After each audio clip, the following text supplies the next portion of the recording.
Venezia tra le province più inquinate del Veneto, dura la presa di posizione dell'assessore regionale di reparto Bottacin che dice i sindaci si assumono le loro responsabilità. Bisognava pensarci prima, non dopo un anno, a dirlo l'assessore comunale al sociale Simona Venturini commentando la fase 2 del reddito di cittadinanza. Il Tribunale minorile di Venezia ha accolto per la prima volta in Italia il Cammino di Santiago come messa alla prova di un minore che ora si sta godendo la libertà. Rinvenuta a Marghera durante alcuni lavori di scavo una bomba di oltre 200 kg l'ordigno risalente alla Seconda Guerra Mondiale. Anziani in aumento spesso con problemi di solitudine e autosufficienza, da maestri e sindacati dei pensionati chiedono provvedimenti urgenti. Il racconto dell'ex proprietario dello storico negozio di biciclette dell'antica posta di Piazza Barca, ecco perché dovrebbe essere tutelato. L'Umana Reyer ha ripreso la marcia in Eurocup portando a casa la vittoria contro Brescia con un risultato di 68-60.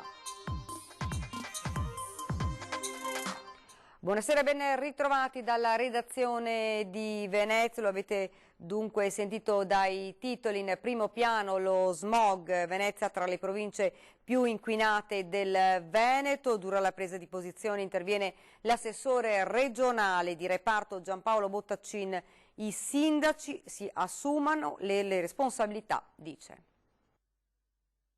Venezia soffoca nello smog, a dirlo i dati ARPAV dell'ultimo periodo, che confrontati con quelli delle altre province venete evidenziano tuttavia come, nonostante la pessima qualità dell'aria che si respiri, il livello di allerta sia rimasto incomprensibilmente arancione, in contrasto con il rosso delle altre città, Vicenza, Treviso e Padova in testa. Dito puntato della regione, i sindaci si prendano le loro responsabilità, così l'assessore di reparto. Le ordinanze spettano per legge ai singoli sindaci, la situazione ovviamente, come avete dato notizia, è complicata. Situazione stagnante, è il caso di dire, anche per i prossimi giorni, considerato che stando a previsioni si dovrà attendere il fine settimana per una nuova perturbazione. Abbiamo alcune zone che sono in rosso, cioè con il massimo della limitazione, ovviamente le previsioni meteo non danno pioggia e quindi siamo preoccupati anche per le prossime giornate. Insomma, è tempo di agire con misure anche drastiche a tutela della nostra salute.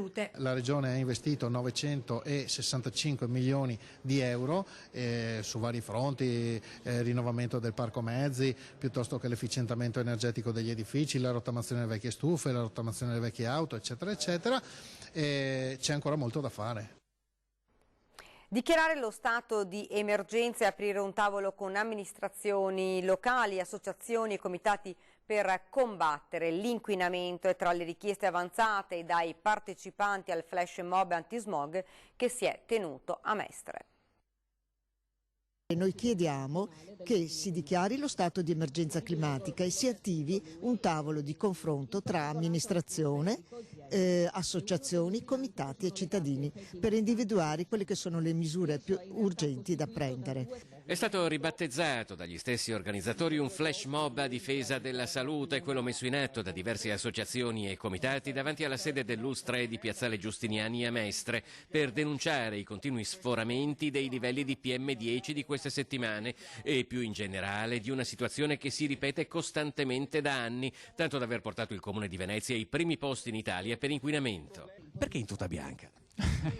Perché la tuta bianca ormai è un simbolo universale, insomma, no, di lotta e di mobilitazione da parte dei cittadini del basso contro l'inquinamento. C'è bisogno veramente di questa mascherina per girare a Mestre?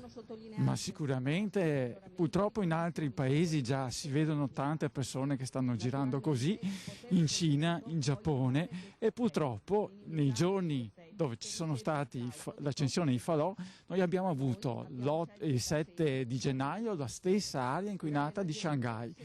Là aveva una mascherina, probabilmente serviva a portarla anche qua.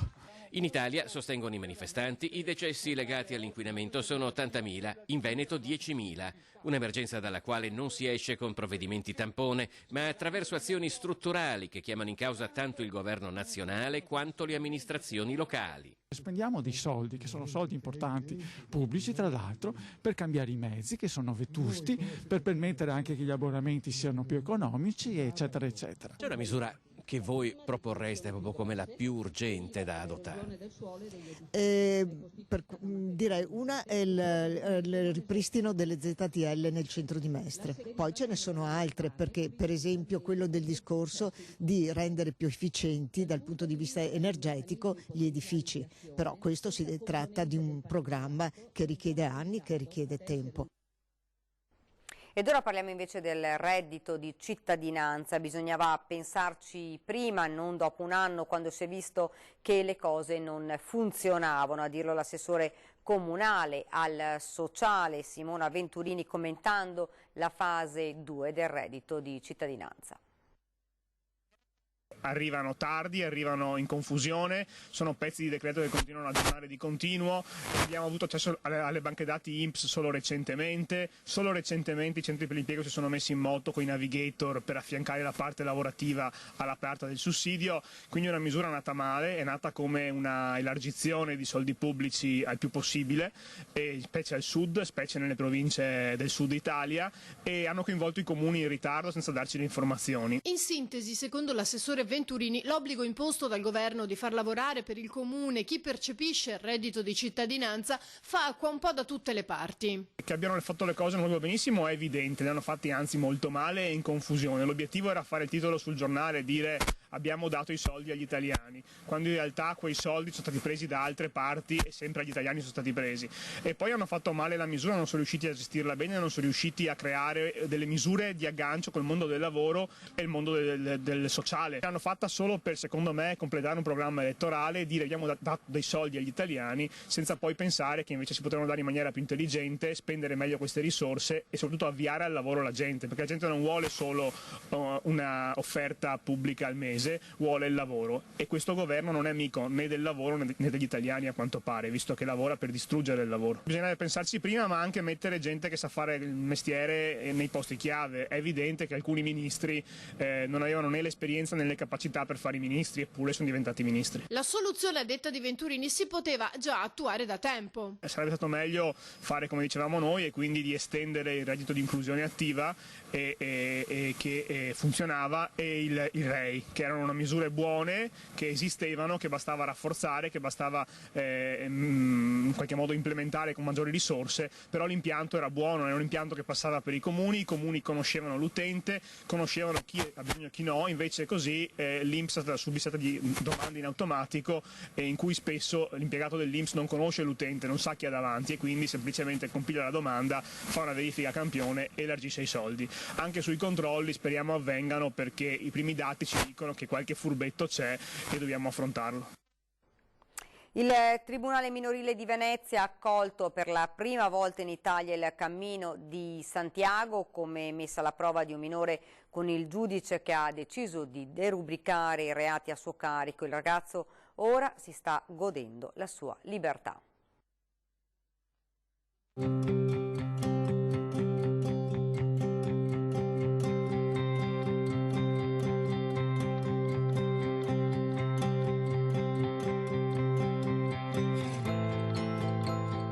Il cammino di Santiago di Compostela come pena alternativa al carcere per i minori. Accade così per la prima e unica volta in Italia che il reato penale di un minore sia stato derubricato, cioè cancellato dal giudice, con il ragazzo, ora 23enne, che si gode appieno la libertà riconquistata grazie all'associazione veneziana Lunghi Cammini, promotrice dell'iniziativa. Nel caso del ragazzo che ha camminato con noi, credo le varie misure che gli sono state proposte fossero nell'arco di 4 mesi, di cui 2 e mezzo camminando.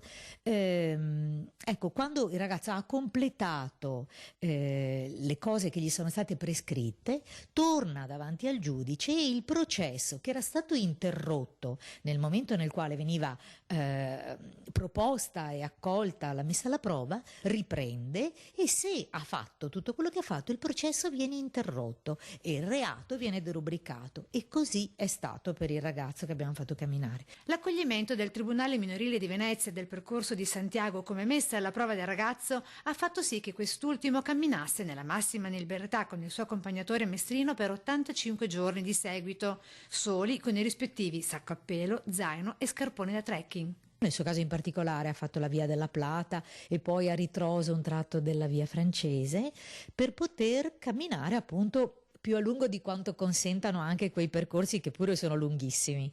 Parliamo di quanti chilometri a piedi? Nel suo caso 1500, in un caso precedente il ragazzo ne aveva camminati 1800, perché l'ideale per noi è offrire la possibilità di camminare per 100 giorni. Le regole sono semplici, firmate per iscritto. Decalogo che bandisce telefoni, tecnologia, musica e alcol, pure per l'accompagnatore. Budget di circa 40 euro giornalieri per entrambi, grazie anche a privati finanziatori, spesso gli stessi familiari. Siamo interessati, disponibili e che prenda contatto con noi. Nei prossimi anni la popolazione del Veneto avrà sempre più anziani, spesso con problemi di solitudine e autosufficienza. Da maestri sindacati dei pensionati chiedono provvedimenti urgenti per l'assistenza alla politica sia locale che nazionale. Nei prossimi 30 anni l'aspettativa di vita dei veneti passerà per gli uomini da più di 81 a più di 85 anni e per le donne da 86 a 89 anni. Ma in una regione che registra un'età media sempre più elevata, la non autosufficienza e la solitudine degli anziani sono due problemi che secondo CGIL Cisle-UIL rappresentano altrettante sfide del presente e ancor più dei prossimi anni. Nel decennio 2008-2018 la percentuale degli anziani in Veneto è passata dal 19,5 al 22,6%. 147.000 anziani ultraottantenni e abbiamo una grande maggioranza di persone della fascia tra 65 e 74 anni che sono donne. Tra gli ultraottantenni ben 208.000 vivono da soli e un quarto di loro non è in grado di badare a se stesso del tutto o parzialmente. Secondo i sindacati, il problema della non autosufficienza è collegato a doppio filo alla riforma delle strutture per anziani e il Veneto non ha ancora recepito una legge nazionale del 2000 che prevedeva la trasformazione delle IPAB in strutture da inserire nella rete di assistenza territoriale. Noi abbiamo bisogno di un livello di assistenza adeguato, invece abbiamo almeno 7.000 anziani ricoverati nelle case di riposo che non hanno nessun tipo di aiuto economico e la popolazione invecchia. È una vergogna perché siamo l'unica regione in Italia, nel nostro paese, a non aver provveduto a fare la riforma. Non è l'unico problema segnalato dai sindacati dei pensionati, che allargando il campo al quadro italiano chiedono tra l'altro il taglio delle tasse sulle pensioni e un adeguato finanziamento del Servizio Sanitario Nazionale per permettere a tutti di curarsi. A livello nazionale siamo impegnati su quello che è una mancata legge sulla non autosufficienza. L'Italia, assieme alla Grecia, siamo gli unici due paesi in Europa che non ha una legge. L'Italia ha 1 milione di badanti. 1 milione di badanti che costano alle famiglie italiane 9 miliardi all'anno.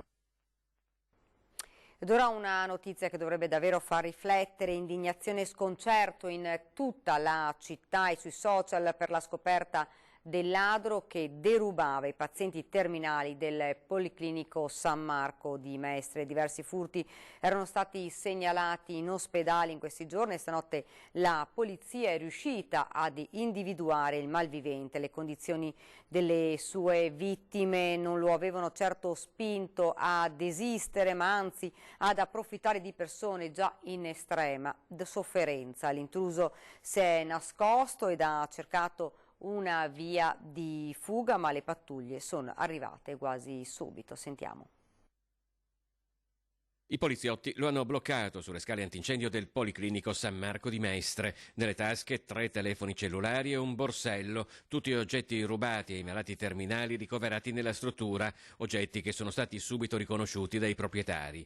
In manette è finito un 30enne di origine rumena con numerosi precedenti per furto. Il personale sanitario aveva lanciato l'allarme dopo averlo visto aggirarsi furtivo nei corridoi del piano dedicato ai malati terminali, le cui gravi condizioni non avevano evidentemente fatto desistere dal proprio intento. Ora l'uomo è rinchiuso in carcere a Venezia con l'accusa di furto aggravato. Un ordigno bellico risalente alla Seconda Guerra Mondiale è stato trovato oggi durante alcuni scavi edili in via Ferrari San Marghera. Si tratta di una bomba d'aereo del peso di oltre 200 kg. Sul posto sono intervenuti una squadra degli artificieri della polizia e i militari dell'esercito che hanno messo in sicurezza l'area in attesa di valutare le operazioni per la rimozione. Ed ora andiamo invece a Chioggia, sorpreso dalla polizia a consegnare dello stupefacente, un 47enne è stato arrestato.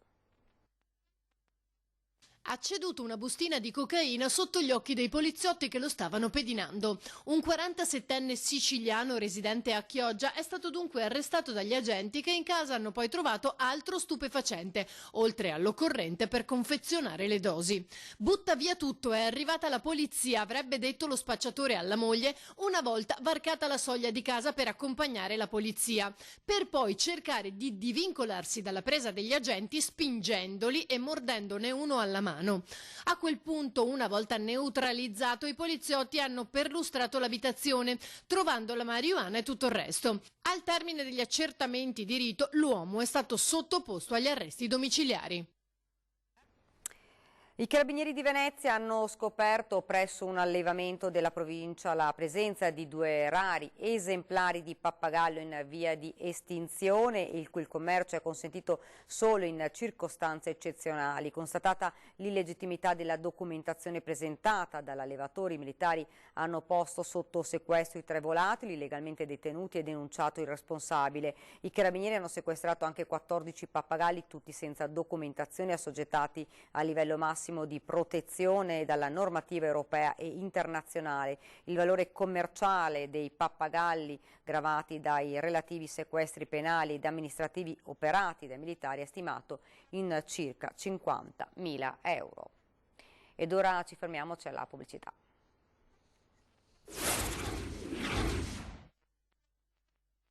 Servizi. Siamo tornati nuovamente in studio con l'edizione veneziana dei nostri telegiornali. Ora siamo all'intervista alla signora Ivana Frattina, ex proprietaria dello storico negozio di biciclette dell'antica posta di Piazza Barche a Mestre. Ecco perché lo stabile dovrebbe essere tutelato, ci dice. Lei è la signora Ivana Frattina di Mestre, 90 anni portati splendidamente. Riferiamo con l'orgoglio di cui, complici tempo e salute, vorremmo fregiarci tutti. I suoi ricordi personali si intrecciano con quelli della città. Lei è infatti la titolare dello storico negozio di biciclette e moto che esisteva al piano terra dell'antica posta di Piazza Barche. Era Mario Zanessi, emporio di cicli e moto, perché avevamo anche moto. Tutta Mestre veniva da voi per rifornirsi di biciclette. E allora c'eravamo noi e c'era l'Atala di Padova, di Rizzato, non c'era altri proprio, sì c'era qualche meccanico così, ma eravamo i più importanti, insomma. Poi loro lavoravano, mio suocero, tantissimo con i stabilimenti, con gli operai, con quel ceto lì, insomma, perché allora si usavano le cambiali, gli acquisti erano con le cambiali, tante cambiali, e lavoravamo molto proprio con i dopolavori dei stabilimenti. La signora Ivana è la memoria storica di chi ora, chiudendo gli occhi, può spogliare l'antica posta del rivestimento che la ricopre da anni. Quando sono entrata io c'era la questura, c'era l'ufficio della questura che confinava proprio con l'appartamento, perché sotto c'era il negozio e nel piano sopra c'era l'abitazione dei miei suoceri e di mio marito. E poi sotto c'era la FAP dei fratelli Ferrari, che erano l'autolinea che faceva Mestre San Donà. E poi c'era un altro piano ancora sopra, disabitato però, perché loro si erano fermati lì. Poi il negozio, c'era la parte anteriore, ma poi era molto profondo dietro, che c'era tutta la merce, dietro insomma tutti i pezzi delle biciclette, di ricambi. Io sono entrata lì nel 1960 quando ho sposato il figlio del signor Mario, insomma, no? E era già un negozio avviato, perché loro avevano aperto nel 1930. Anche la signora Ivana si schiera con le associazioni che vogliono tutelare lo stabile, perché, dice, le nuove generazioni, come il nipotino Leonardo, 10 anni, possano abbracciare la memoria tramandata. Ma Mestre è proprio quel bel centro, che rifarlo un po' come era prima, no? Bruno Rassin sarà il direttore di Palazzo Grassi, punta della dogana dalla fine del marzo, successivamente all'apertura delle mostre della stagione 2020, lo annuncia François Pinault. Bruno Rassin è stato tra l'altro direttore del Centre Georges Pompidou e della Bibliothèque Nationale de France e dell'Accademia di Francia a Roma. Ora siamo al basket, l'Umana Reyer ha ripreso la marcia in Eurocup portando a casa la vittoria contro Brescia. 68-60 è il risultato portato a casa dagli Orogranata che al termine di una prestazione di grande solidità hanno ripreso la marcia in Eurocup con la prima vittoria nelle top 16, battendo la Germany Brescia. Vabbè, è stata una partita molto solida, forse la nostra miglior partita difensiva di quest'anno, se la metto anche insieme a quella che abbiamo giocato a Brescia e quella ultima a Trieste, quindi una continuità difensiva importante, una partita che abbiamo controllato praticamente sempre e ci ha permesso anche di sbagliare tanti tiri in più, tanti tiri aperti, ma quello che mi è piaciuto è il senso della squadra, del sacrificio, quindi ce lo portiamo dietro a 48 ore di distanza dalla partita giocata a Trieste, con grande sacrificio da parte di tutti. Dei recupera tra i 12 con Udano confermato in quintetto insieme a Stone, Tonut e Watt. Tutti, devo dire che difensivamente siamo stati bravi, veramente limitando tutte le bocche da fuoco di Brescia, che non ci dimentichiamo, reputo la squadra, al di là della qualità dei singoli, in questo momento più in forma, non a caso arrivava da 9 vittorie consecutive, quindi grandissima fiducia. Ma ripeto, una bella vittoria importante, al di là dei punti, al di là della vittoria, proprio per il senso della squadra, del sacrificio, dell'entusiasmo, della coesione, tutte cose per le quali noi viviamo e sulle quali abbiamo costruito i nostri successi. Prima di salutarvi vi ricordo questa sera 20:10, ospite qua in studio Cristiano Corazzari, assessore cultura della Regione Veneto. Ed è davvero tutto, io vi lascio alle previsioni del tempo, grazie davvero per averci seguito e buona serata.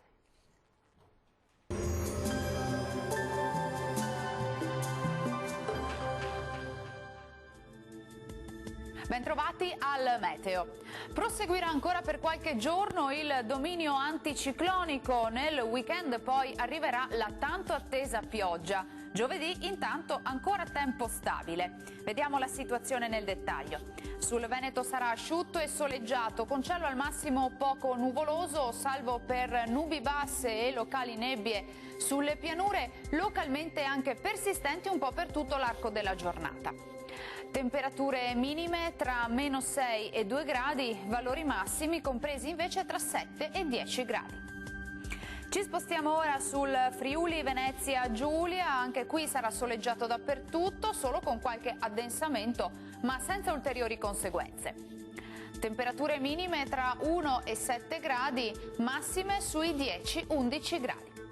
Uno sguardo infine al Trentino Alto Adige, anche qui sarà ampiamente soleggiato dappertutto, il cielo si presenterà sereno o velato su tutti i settori.